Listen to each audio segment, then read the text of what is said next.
मध्य प्रदेश की तीसरी राज्यसभा सीट के लिए भाजपा ने महेश केवट को उम्मीदवार बनाकर सभी अटकलों पर विराम लगा दिया है।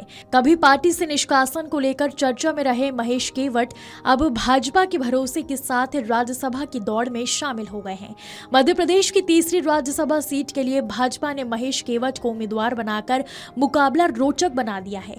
बुंदेलखंड के निवाड़ी से आने वाले महेश केवट अन्य पिछड़ा वर्ग की केवट समाज से हैं और लंबे समय से क्षेत्रीय राजनीति में सक्रिय रहे हैं। सोमवार को वो अपना नामांकन दाखिल करेंगे।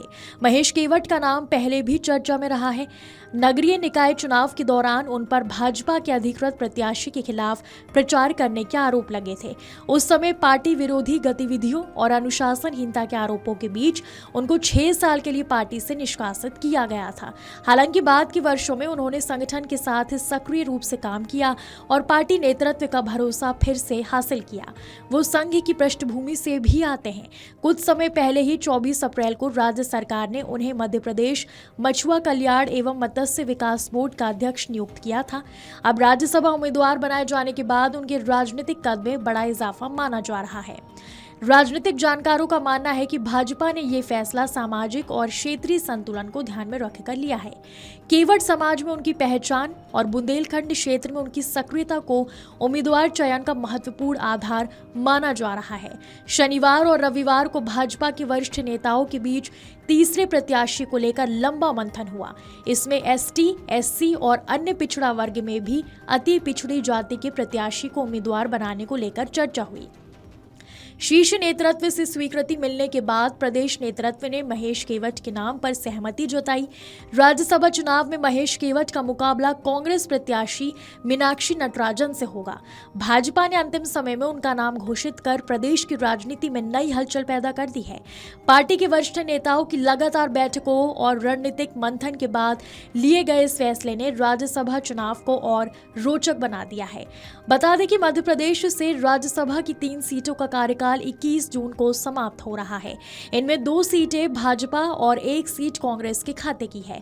कांग्रेस की ओर से पूर्व मुख्यमंत्री दिग्विजय सिंह का कार्यकाल पूरा हो रहा है। उन्होंने दोबारा राज्यसभा जाने की इच्छा नहीं जताई, जिसके बाद पार्टी ने मीनाक्षी नटराजन को उम्मीदवार बनाया। तो वहीं भाजपा ने पहले 2 सीटों के लिए रजनीश अग्रवाल और तरुण चुग को प्रत्याशी घोषित किया था। इसके बाद पार्टी नेतृत्व के लगातार मंथन और रणनीतिक बैठकों के बाद तीसरी सीट पर महेश केवट को मैदान में उतारने का फैसला लिया गया। विधानसभा में वर्तमान संख्या बल के आधार पर भाजपा की 2 सीटों पर जीत लगभग तय मानी जा रही है, जबकि तीसरी सीट के लिए मुकाबला रोचक हो गया है। भाजपा को इस सीट पर क्रॉस वोटिंग की संभावना से उम्मीद है। वहीं कांग्रेस भी अपने विधायकों को एकजुट रखने और उम्मीदवार मीनाक्षी नटराजन की जीत सुनिश्चित करने की रणनीति पर काम कर रही है। बता दें कि 8 जून को नामांकन की अंतिम तारीख है। वहीं अब 18 जून को तीसरी सीट के लिए मतदान होना तय माना जा रहा है। विधानसभा में वर्तमान में 228 सदस्य मतदान के पात्र हैं। राज्यसभा की 1 सीट जीतने के लिए 58 वोटों की जरूरत है। भाजपा के पास 164 विधायक हैं, जबकि कांग्रेस के पास 63 विधायक हैं। 2 सीटों पर अपने उम्मीदवारों को निर्वाचित कराने के बाद भाजपा के पास लगभग 48 वोट बचेंगे। ऐसे में तीसरी सीट जीतने के लिए उसे अतिरिक्त 10 वोटों की जरूरत होगी। यही वजह है कि कांग्रेस में क्रॉस वोटिंग की आशंका और भाजपा की संभावित रणनीति को लेकर चर्चाएं तेज हैं। आपके राज्य की खबरें, आपके शहर की खबरें सबसे पहले जानने के लिए देखते रहें अमर उजाला। चैनल को सब्सक्राइब जरूर कर लें और पाएं हर अपडेट।